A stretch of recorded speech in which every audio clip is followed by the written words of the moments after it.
Greetings everyone, and welcome to another week of BlastCast. I am Jarvis. With me as always, my bastion of common sense, Lightning Dragon.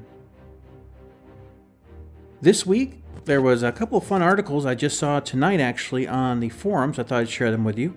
There's a really great interview from Eurogamer with Chris Roberts. I think you should give it a read. The link will be down below. And another link from PCinvasion.com from an ex-CIG employee who basically tells Derek Smart where to go. Alright, so let's go ahead and get into the 3.0 updates. Looks like they dropped the total number of bugs from 94 to 76, picking up one higher blocker from 9 to 10, dropping criticals from 62 to 50, high dropped from 21 to 14, and moderate remains the same at 2. So, little up, little down, but mostly down. That's a great thing.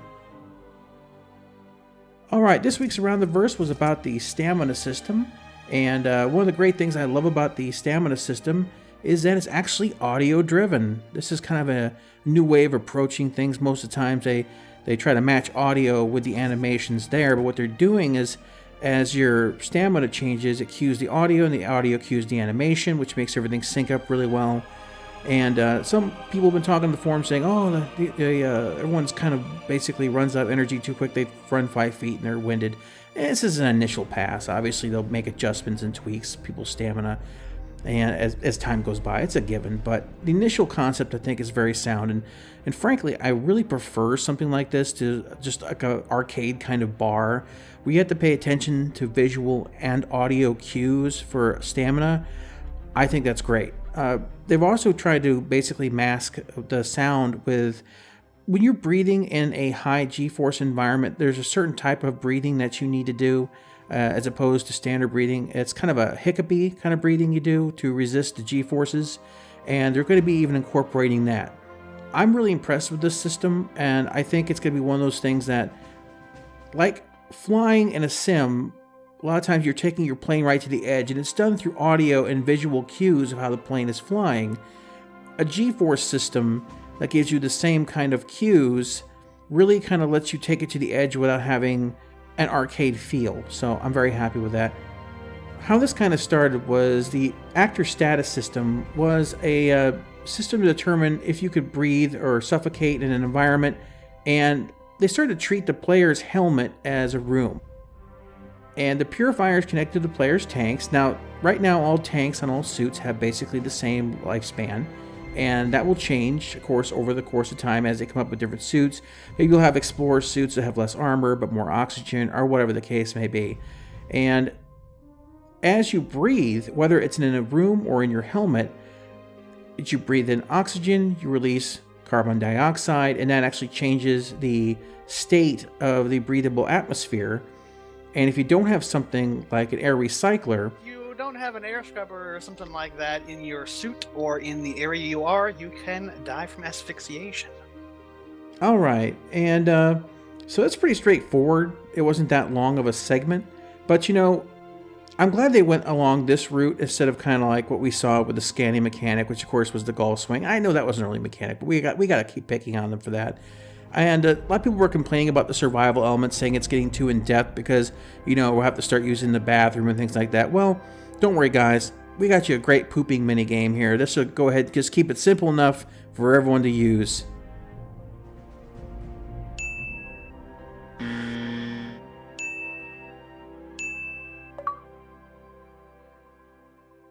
You know, there's another game coming out with a pooping. There's another game coming out with a pooping minigame? Yeah, I'm gonna get you the clip right now. Ah, yes, CIG breaking new grounds. The happy hour this week was okay. There were a few different things that they did cover, mostly dealing with, at least that I found important, ships are coming out, of course, of 3.0. One of the things you need to be aware of is that when 3.0 comes out, the price of the Aquila will actually be rising up. So if you've been looking to get that or cross chassis to it, I would do that now before price goes up. The 300i series rework has not begun yet, but it's scheduled for the end of the year. It all depends on the artist assigned to it. So we'll have to see how that goes with that. I'm really looking forward to that because with the aesthetic they've had on a lot of these newer ships. I really want to see how that gets incorporated and kind of the smooth, curved, angular lines that I think that the 300 series is bringing to the table since the 85X and the 600i. I think it's going to be an amazing looking machine once they get this rework done. All right, Cutlass Red and Blue variants have been started. So after that, they're going to go ahead and jump to the Phoenix. And if they keep delaying 3.0, maybe we'll actually get the Cutlass Red and Blue before we actually get 3.0. And the new ships for 3.0 is confirmed as the Aurora rework, the rework Cutlass Black, Dragonfly Nox, Aquila Prospector, and Ursa Rover. The Reclaimer is actually not on the list because they said that there was actually quite a bit of work to do still on the interior, and the information given out on that wasn't entirely accurate as it being nearly as completed as they said it was. Really? One really big ship isn't quite done yet? Oh, that's surprising. It's okay. I'll get to it eventually. Maybe in 4.000. And just because it's tradition, Retaliator. Okay, now we can move on. Yeah, they need to fix it. When I wake up in the morning, I read my morning newspaper, it's going to say, Retaliator's been fixed. Step 1, identify the problem. Step 2, fix it. Repeat until it's fixed. Now so let's go ahead and get into the kind of the big debate on the forums right now. There's a lot of talk from Ben about a game-changing ship that's supposed to come out. Now I'm going to take a guess here. This is a stab in the dark. What I think that Star Citizen needs, it doesn't have yet, that will actually add a lot to the game. A vehicle carrier, a dedicated one. So imagine a ship. Let's just take, for example, how the Connie works. A wider version of that, where the whole bay drops down. And you can have like 4 Ursa Rovers or 4 large vehicles like that, a bunch of smaller vehicles as well. Or if they come out later with something like a tank, you could put one of those in there and some smaller vehicles or whatever. Tank, you said the magic word. Exactly. So, I mean, the one thing with all the introduction of these ground vehicles, there's only a certain amount of ships that can actually carry them effectively. And for the larger ships, you're kind of stuck right now either with a Starfarer or the Connie line for getting them down there. So I really think that CIG is going to go out there and... You got to keep that in there. Phones. Oh, boy. Okay, anyway, so I think CIG is going to...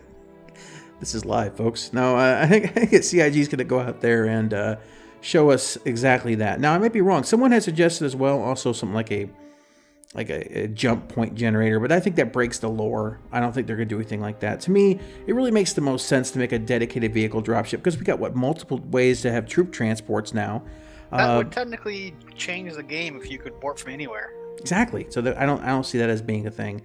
So it's one of those things that I think this is the next direction they're going to go because with the procedural planets and now all these vehicles, you got the new Origin ground vehicles coming out. There's no way for large fleets and organizations to get a lot of ground vehicles down there for large-scale activities. I mean, you can imagine you go down with a bunch of fighters or whatever, and they're escorting one larger vessel. Mode, that's all you need. Well, yeah, but some areas in the game are quote unquote you can't fly over them, which I think is kind of hokey, but whatever. So basically, they escort down a large vehicle.